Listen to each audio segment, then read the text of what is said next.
Sanibonani and welcome to Wisdom X Magaziwe. Imina ke ingane yamakhehla madala, amakhehla makhulu, amakhehla mahle. If you're watching for the first time, siyakwamukela. We are all about sharing wisdom, healing and sharing light for the world to become better. Today I want to speak to people like me. Kunabantu abahamba ney'ngilosi eziphakeme. And mangithi ingilosi yakho iphakeme, I'm saying ingilosi yakho is very high. High. Kungathiwa uhamba namakhosi. Kungathiwa uhamba with the most powerful angel if people are describing you. But I want to speak to those people. Those people are informed about a lot of things. You are informed about your life. You are informed about your surroundings. You are literally informed about a lot of things. Umuntu ophupha kakhulu, oboniswa kakhulu, you know. There are people that you have put in your heart, but God constantly shows you or teaches you, do not place people in your heart, because of those you place in your heart, those are the people that are going to hurt you the most. Those who are not in your heart, even if they do you bad, you don't care. It won't even hurt you that much because of why vele awuzange ubabekela enhlizweni. So labo babeka la enhlizweni yibona abakwenzani abakumoshayo. Because if God shows you yonke into, He needs you to pray. Ukudinga ukhulekile. Ukudinga uhlale uhlezi ukhulekile. And remember, umuhamba nalezi ingilosi eziphezulu, whatever that you see, don't overthink it, but pray about it. Don't even question it. Don't even ask people. Don't even tell people about it. Pray, because of abanye abantu ngeke beze be-understand lezi zinto wena ozibonayo. And abanye abantu vele impilo yabo it's just physical, but not what? Spiritual. Nayo ke into kumele ukuthi uyazi, you stay protected bohamba nalezi ingilosi eziphezulu. Trust me, because of when danger comes, you are shown ukuthi danger is what? Coming. You need to stay prayerful, because if you don't stay prayerful, it's easy for your enemies to get to you. Those people are always watching. Those people are always on standby for you to just say, hi, I'm giving up. When you give up, they strike, and they strike harder. So you don't want to go to ususebenze kangaka, usukhuleke kangaka, usulwe kangaka, bese wena you give up. And you give up where inkosi seyizokuphamisa even better than where you are. So ngiyacela abantu abahamba ney'ngilosi eziphezulu ayikho into abangaboniswa yona. And zifundise ukuthi whatever God shows you, He is showing you out of love. I know it's going to hurt you because of usenyameni, but remember, masithi ingilosi eziphezulu, ingilosi zesibhakabhaka zila phezulu, the sky people, but they are always on top. Because of they are on top, they are able to see everything that's happening around you.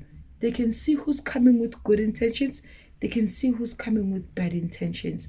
So whenever you are shown that someone is about to disappoint you in life, or someone is betraying you, or someone is backstabbing you, or someone is talking behind your back, you need to be thankful. I know it's going to hurt, but you somehow need to be thankful and say, God, ngiyakubonga lokukhanya osangibonisa kona empilweni yami. Masithi sicela ukukhanya, sicela ukwambulela, siboniswe indlela ekuyiyona yona kumele siphile. God shows you intentions of the people that are just surrounding you.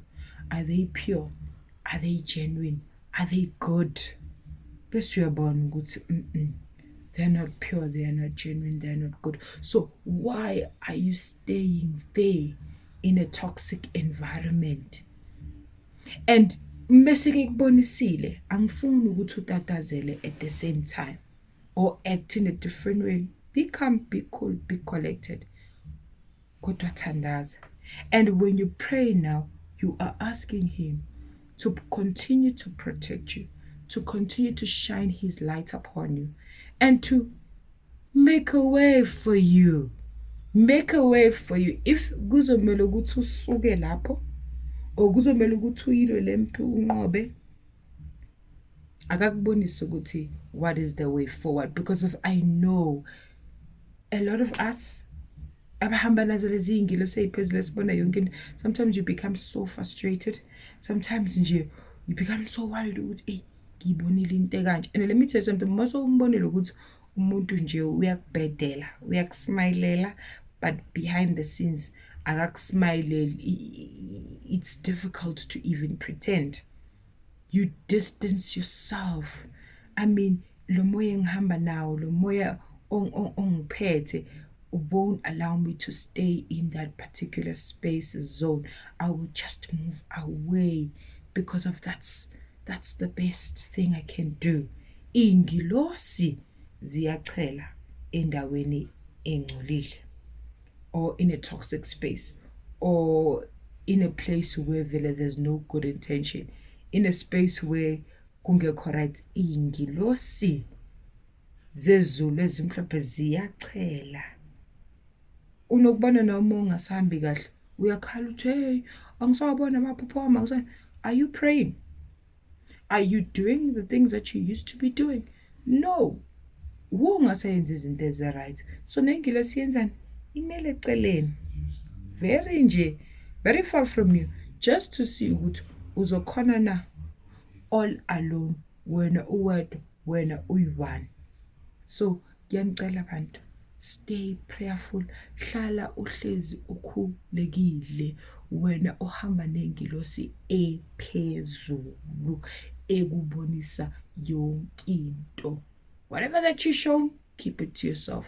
Whatever that you shown, pray about it and try and keep calm. Try and keep calm in the physical, because of even the ones that are betraying you are acting calm, are acting like akunantembi abakwenza yona. Now just keep calm, keep calm, keep calm. Trust me, keep calm. Calmness is the new power.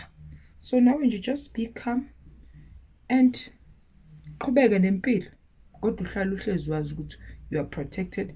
You know people's intention, noma bangakusmilela kangakanani, but you know their intentions about you. Akube ubumbano nozwana nothando ngaphakathi kwamakhaya wenu.